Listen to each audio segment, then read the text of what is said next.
Filho e do Espírito Santo. Amém. Meu Senhor e meu Deus, creio firmemente que estás aqui, que me vês, que me ouves. Adoro-te com profunda reverência.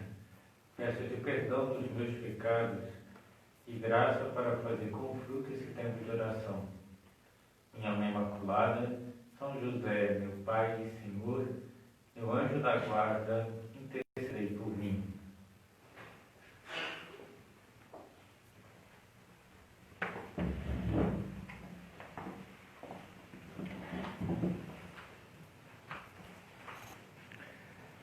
Amanhã viveremos a grande solenidade de Pentecostes. 50 dias depois da ressurreição de Jesus, o Espírito Santo desceu sobre os discípulos de Cristo, que se encontravam reunidos com Maria, sua mãe, no cenáculo. Jesus já havia anunciado anteriormente que convinha que ele subisse aos céus, como realmente subiu, para que nos enviasse o Consolador, a terceira pessoa da Santíssima Trindade. Se Jesus é Deus conosco, que conviveu conosco, que se tornou o nosso amigo, o Espírito Santo é Deus em nós. É o amor de Deus derramado em nossos corações.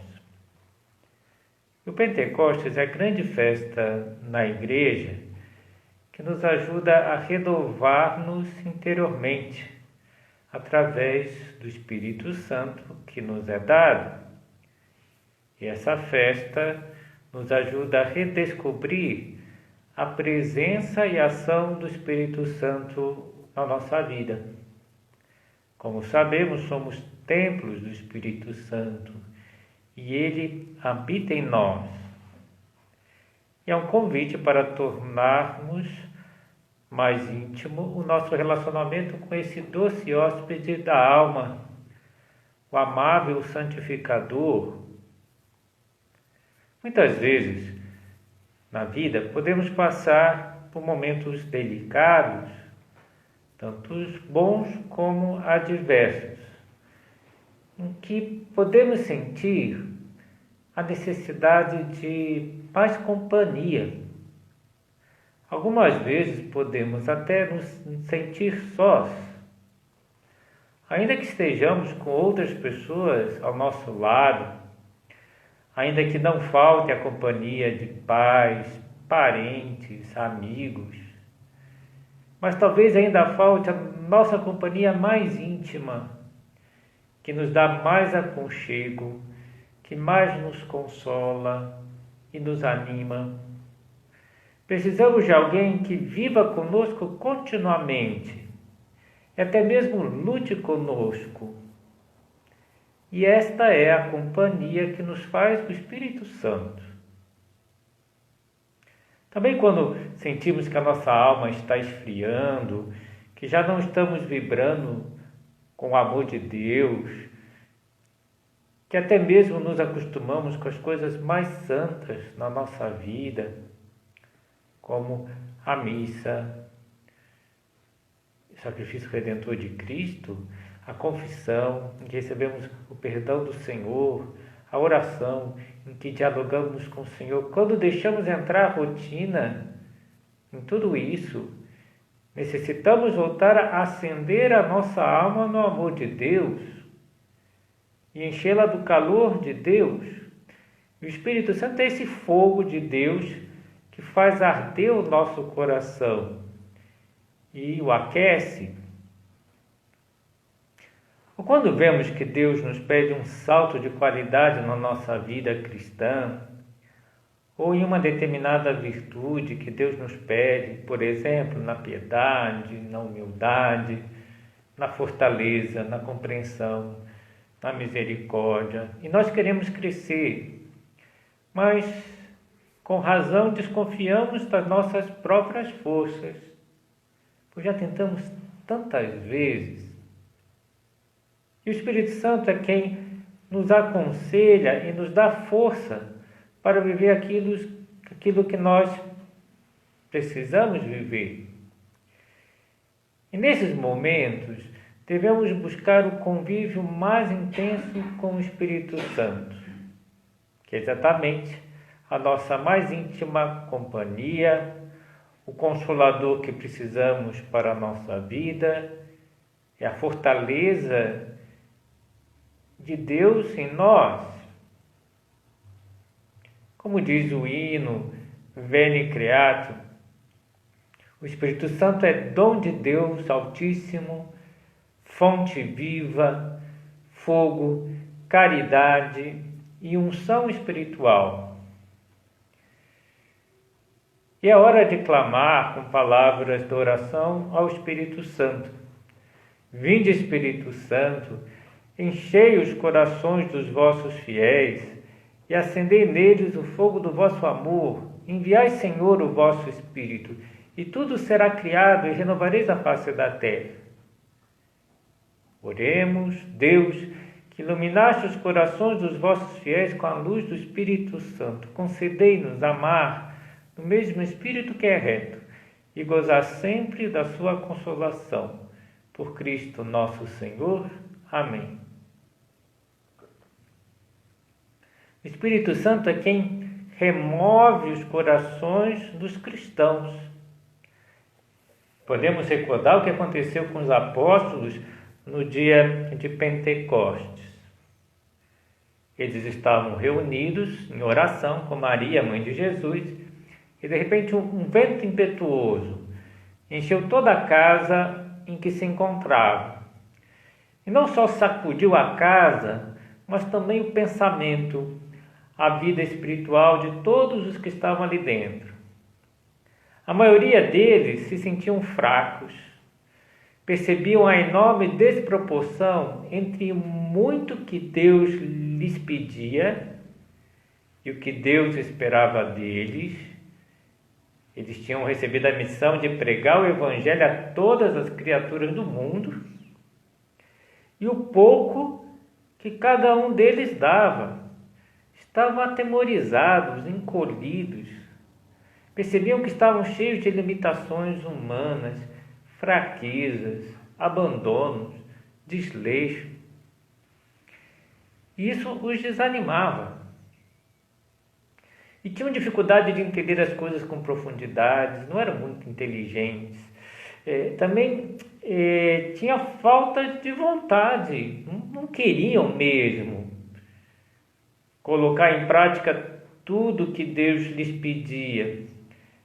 Havia uma resistência do coração, uma frieza em corresponder, um medo de chocar com o ambiente, de levar para o mundo a mensagem de Cristo, medo de ser perseguido como Cristo foi perseguido.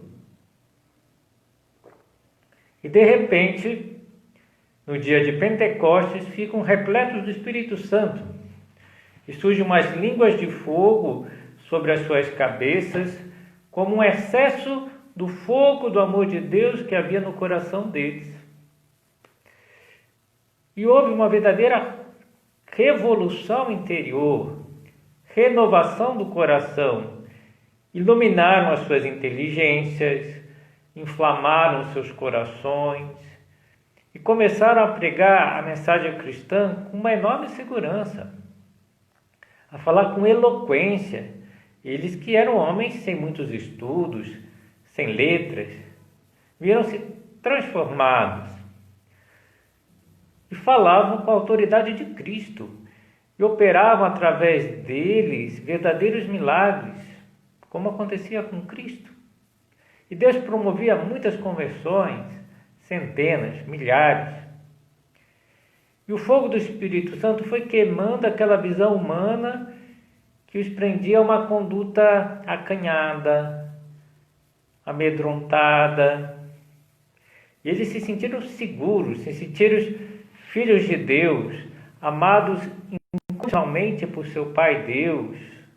Sentiram-se amigos íntimos de Cristo. E que segurança e que paz nas suas almas ao saborearem o amor de Deus derramado em seus corações. E eles vão, a partir desse momento, recordar e entender os mistérios mais profundos de Deus. E terão uma sabedoria profunda que ninguém poderá resistir. O Espírito Santo os fará entender a sabedoria da cruz, da sua própria cruz, e levarão amorosamente a cruz, e muitos morrerão mártires na cruz. O Espírito Santo é quem vai revitalizar a memória para eles lembrarem de toda a vida de Cristo, das suas palavras, dos seus ensinamentos, e terão força para colocar em prática o que Jesus ensinou. E o fogo do Espírito Santo vai fortalecendo a vontade, para eles cumprirem o desejo de Deus, a vontade de Deus. Eles vão ter coragem, audácia, firmeza, constância. Ocorre realmente uma enorme mudança interior de disposições. Eles se deixam guiar pelo Espírito Santo.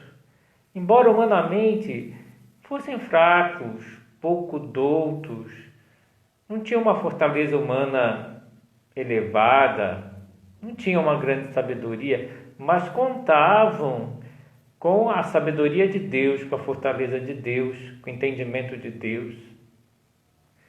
É impressionante observar, por exemplo, como Pedro naquele dia fala para uma multidão de pessoas. Ele que, quando Jesus foi preso, ficou com medo até mesmo de uma mulher e negou a Jesus. Mas ali, quando recebe o Espírito Santo, ele prega abertamente: varões judeus e todos os habitantes de Jerusalém, ouvi e prestai atenção às minhas palavras. E se converte em 3.000 pessoas. E ao mesmo Pedro que teve medo de uma pobre mulher indefesa e negou Jesus, agora desafia os príncipes dos sacerdotes, príncipes do povo e anciãos. Acabaram-lhe os medos, os respeitos humanos. E quando lhes proíbe ele a João de pregar a Cristo, ele responde com fortaleza: julgai por vós mesmos se é justo perante Deus que obedeçamos a vós mais do que a Deus. E de onde vinha essa fortaleza? De onde vinha essa sabedoria? Das inspirações de Deus. Confiaram na ação do Espírito Santo. E nessa solenidade de Pentecostes, que nós estamos na sua véspera, devemos pedir ao Espírito Santo que nos mude, que consolide em nós os bons desejos de assumirmos uma vida cristã, que sejamos cristãos de corpo e alma, que queiramos servir a Deus, a igreja e todas as pessoas à nossa volta, que queremos ser bons seguidores de Cristo, que tenhamos uma profunda vida de oração, intimidade com Deus, intimidade com Nossa Senhora. Que Deus ilumine a nossa inteligência para compreender com profundidade as verdades, a beleza, a sublimidade da nossa vocação cristã, de sermos outros Cristos, dispensadores da graça de Deus. Outro dia me pediram para dar um testemunho sobre esse servo de Deus, Marcelo Câmara. E o que eu poderia falar sobre Marcelo Câmara? Tantas coisas.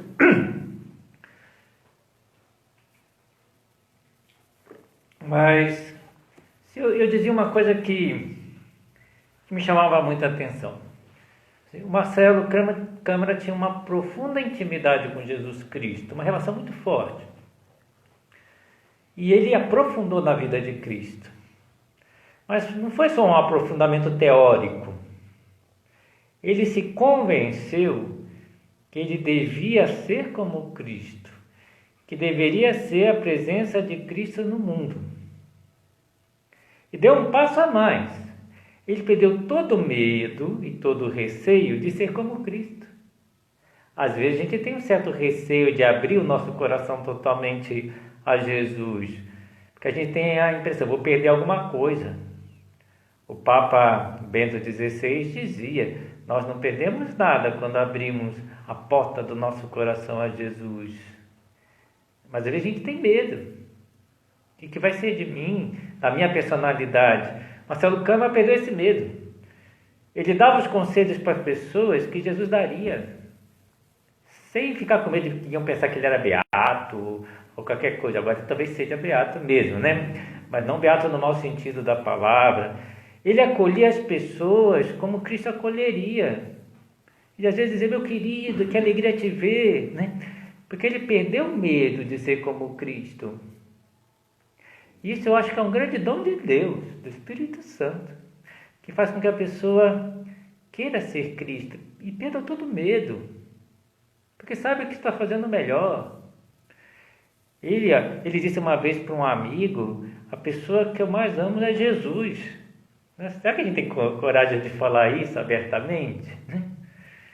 Mas quando as pessoas veem que é sincero, isso atrai muito. Porque ele vive da sua fé.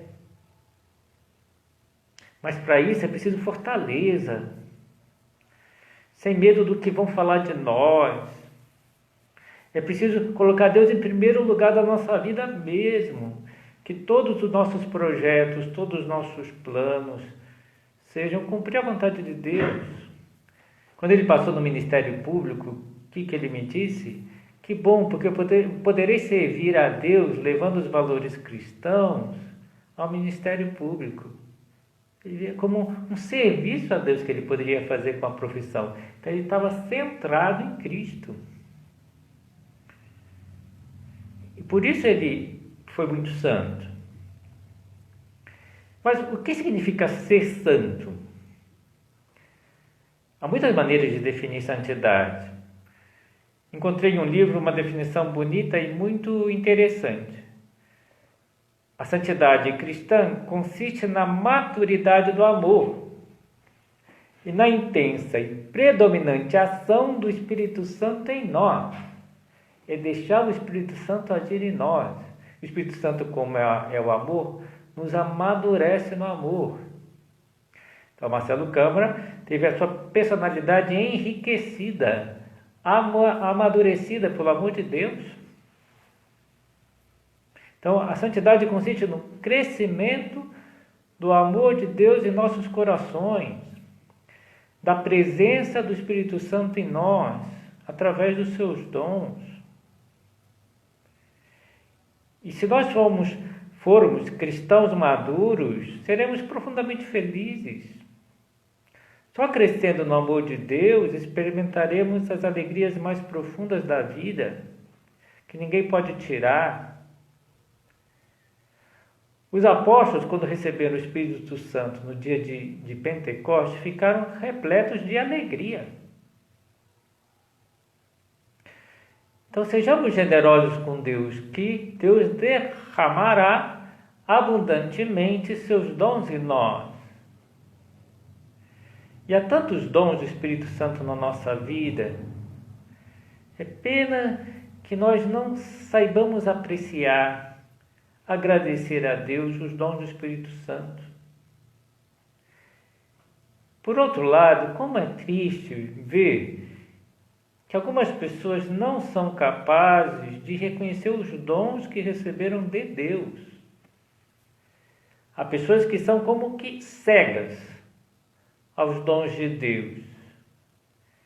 Eu gostaria de reler ou ler um relato de uma pessoa cega chamada Helen Keller. Eu vou fazer uma comparação. Ela era cega na visão humana. Nós podemos pensar que muitas pessoas não veem os dons de Deus, então são cegas da visão sobrenatural. Mas, certa vez, uma amiga da Helen Keller, que tinha dado uma caminhada pelo bosque, disse para Helen Keller que ela não tinha nada para contar sobre aquele passeio. Porque Helen Keller perguntou como tinha sido aquela caminhada no bosque. A Ellen Kelly comentou: como é possível passear durante 1 hora através do arvoredo sem nada a ver que seja digno de nota? Eu, que não possuo o dom da vista, descubro meramente através do tato centenas de coisas que me despertam interesse. Tateio a folha de uma planta e sinto a delicada simetria das suas nervuras.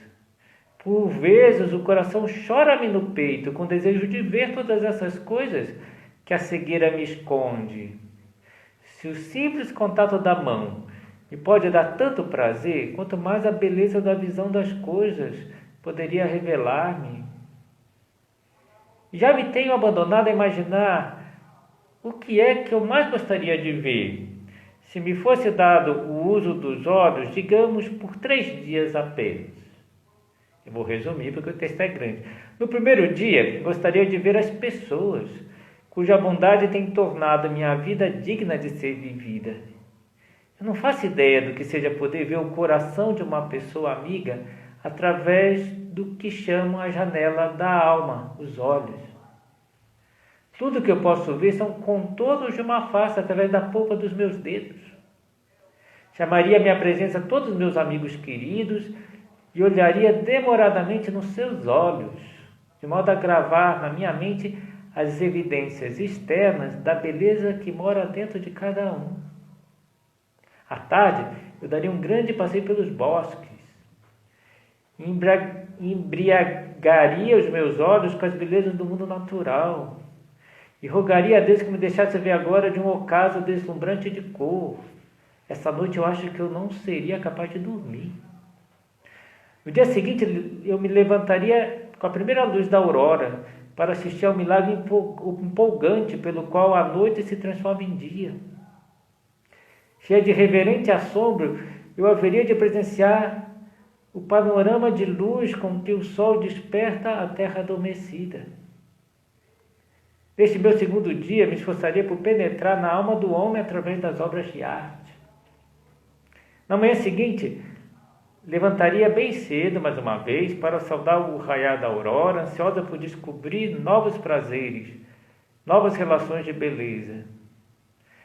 Este dia, o terceiro da minha incursão no mundo das imagens, eu iria passá-lo entre os que trabalham, entre os homens e mulheres, incessantemente, absorvidos das 1000 ocupações da vida humana. Assim ela vai falando, eu só fiz um resumo. Mas com que força ela descreve os grandes dons naturais de Deus, que ela gostaria de ver, que ela gostaria de enxergar. E nós, tantas vezes, somos cegos para os dons sobrenaturais de Deus na nossa vida. Devemos abrir bem os olhos para esses imensos dons de Deus, com a confiança de que nós podemos vê-los, alcançá-los, que os dons de Deus não estão reservados apenas aos grandes santos, mas a todos os cristãos que estão na graça de Deus e que pedem a Deus Pai esses dons, a Cristo, ao Espírito Santo, são chamados dons do Espírito Santo. E recebe principalmente aqueles que já receberam o sacramento da crisma. E agradecer esses imensos dons de Deus, que nós veremos na segunda meditação desse recolhimento, que já estamos recebendo e às vezes não reconhecemos. Mas como estar aberto aos dons do Espírito Santo e não rechaçá-los? Como podemos rejeitá-los? Pela tibieza. O maior inimigo da nossa santidade é a tibieza, o esfriamento do amor de Deus que bloqueia os dons do Espírito Santo e que nos impede de saborear as alegrias de Deus. Essa doença espiritual da tibieza gela a alma, asfixia o amor de Deus, detona a caridade com os nossos irmãos e interrompe o processo de busca da santidade. Então nós devemos ter verdadeiro horror à tibieza. São José Maria às vezes gritava: tibieza não, porque senão não experimentamos a alegria profunda e sobrenatural, não saboreamos os dons de Deus na nossa vida.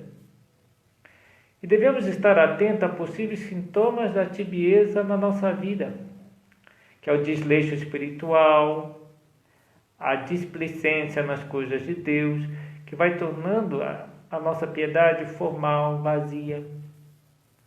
É o cumprimento rotineiro e sem alma dos nossos deveres, fazendo por pura obrigação.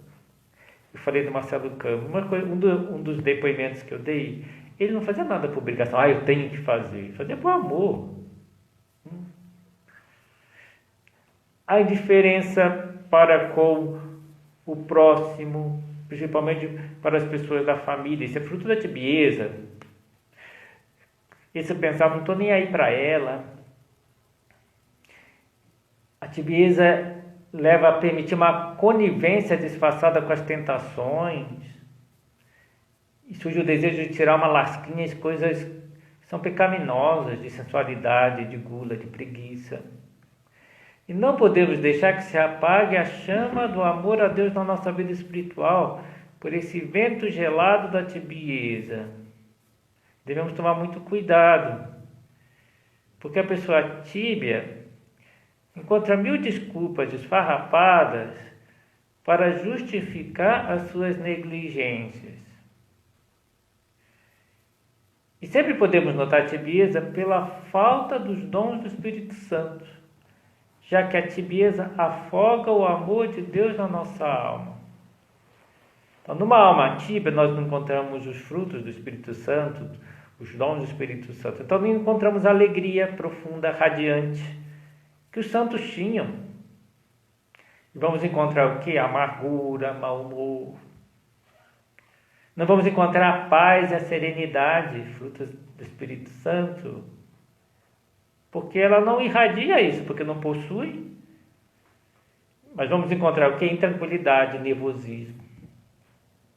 Vai deixando tudo tenso à sua volta. Não experimentamos a compreensão, a desculpa, a paciência. Esbarramos com a irritação, a intolerância. Não somos acolhidos com amabilidade, mas com grosseria e maus modos. Não desfrutamos da bondade, deparamos com preconceitos, antipatias gratuitos. Não experimentamos a confiança, a lealdade, mas a desconfiança, a desunião, a murmuração. Não observamos o autodomínio, mas o descontrole. Então, a tibieza abafa o Espírito Santo, a ação do Espírito Santo. Não vemos os frutos do Espírito Santo na nossa vida. E os dons do Espírito Santo também. Às vezes pensamos que os dons do Espírito Santo são para pessoas muito especiais. E não são. Claro que os santos tiveram esses dons em grau muito elevado. Mas também nós gozamos desses dons do Espírito Santo. Às vezes a gente não percebe, não vê, como L.K.L. dizia que a amiga não via as coisas que ela queria ver. Às vezes nós não vemos os dons do Espírito Santo, que é concedido para uma pessoa que está em estado de graça, para que ela possa viver e atuar como uma filha de Deus. É como um instinto sobrenatural que leva a pensar, julgar, agir como o próprio Jesus Cristo faria se estivesse no nosso lugar. Então, não se trata de longas reflexões, de raciocínios complicados, mas de agir como por instinto, deixando Deus guiar com grande naturalidade. Eu falava, o Marcelo Câmara agia como Cristo, mas era algo muito natural, porque ele já havia incorporado, ele deixava Deus agir nele.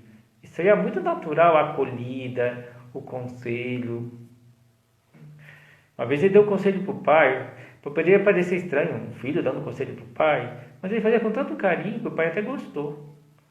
O pai falava muito palavrão, né? E ele disse para o pai, pai, isso não convém. E o pai contou todo orgulhoso para mim, né? Que o Marcelo me corrigia, né? Que era com tanto carinho, quem ia ficar, né, chateado com uma correção, que se vê que o carinho que está movendo aquela correção, e sai muito natural, quando viu o Marcelo já tinha corrigido o pai, né? Porque né? Fazer por carinho, por amor, queria ser como Cristo. Então, nós vamos considerar todos os dons do Espírito Santo. Aqui foi uma introdução na segunda parte do nosso recolhimento. Nós consideraremos os dons do Espírito Santo e seus efeitos em nós. E quando nós vencemos a tibieza, esses dons afloram, aparecem na nossa vida.